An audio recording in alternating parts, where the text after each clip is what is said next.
Man, don't think that's going to happen. I mean, it would take, I think it would take a lot for Jacksonville to have the worst record in the league once again. Our Pete Prisco doesn't think that Jacksonville is going to have the problems that it did a season ago and 2 seasons ago. He says 7 or 8 wins, and he also thinks that Trevor Lawrence is going to go over a bunch of his props, over his passing yards total at 3,900, over his passing touchdowns total at 22.5. And Pete spoke with Trevor Lawrence earlier today. All right, coming off a good practice, it looked like you look crisp out there today.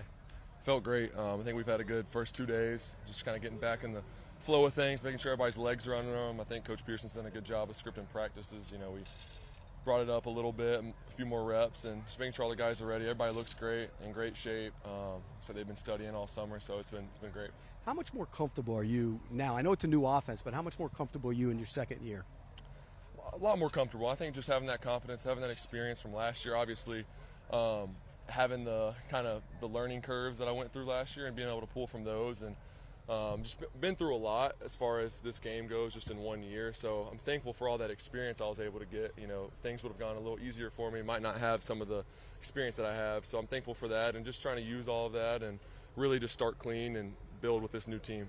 You know, you kind of were thrust into like a little bit of a leadership role last year as a rookie. They put you out in a press conference every week. It was almost like you were the spokesman for the team at times. Probably unfair to you, but now it seems like this is your team, at least on the offensive side of the ball, and you took your teammates, a lot of your receivers and running backs, to the Bahamas. Talk about that a little bit. Yeah, I got a chance to take most of the skill guys to the Bahamas. Just have a great time, you know, bond a little bit. Obviously, we worked out in the morning. That's important, but I think the more important thing is just everybody getting together, building that camaraderie, knowing who you're playing with, building that relationship outside of ball, I think is super important, and our group just seems really close, and I think that helped a lot.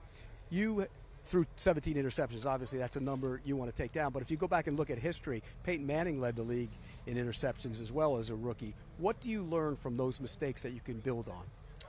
Yeah, I think just obviously you don't want to turn the ball over. You know, there's a bunch of stats on turnover margin and percentage of chances of winning, you know, based on how many times you turn it over. We all know those numbers, and it's not great. So putting our team in the best situation to win is not having turnovers, but also, you know, not changing my game. You know, what makes me a special player is being able to make the plays I can make, the throws, you know, taking a few chances, but finding a way to minimize the risk and not put our team in a tough situation. And that's what I've been working on. I think I've had a great start, obviously, in OTAs, and then the first 2 days of camp I felt great. You know, made some big throws in tight windows, but also had some good checkdowns, you know, and being more cautious.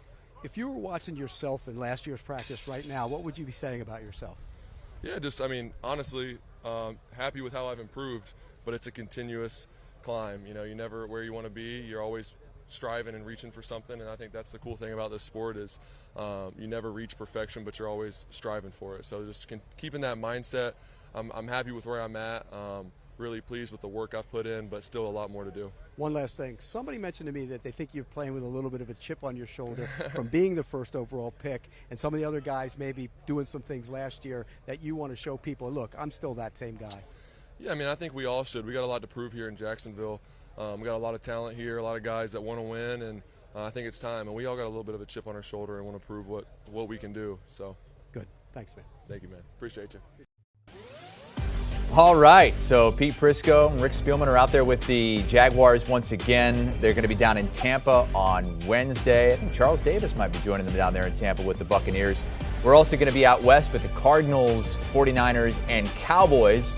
And the Browns, Josina Anderson, will be there. Do you want a sports network that delivers everything that matters about the game? The highlights, the picks, the instant analysis, no yelling, no fake debates, no politics. Hit the subscribe button and never miss a moment.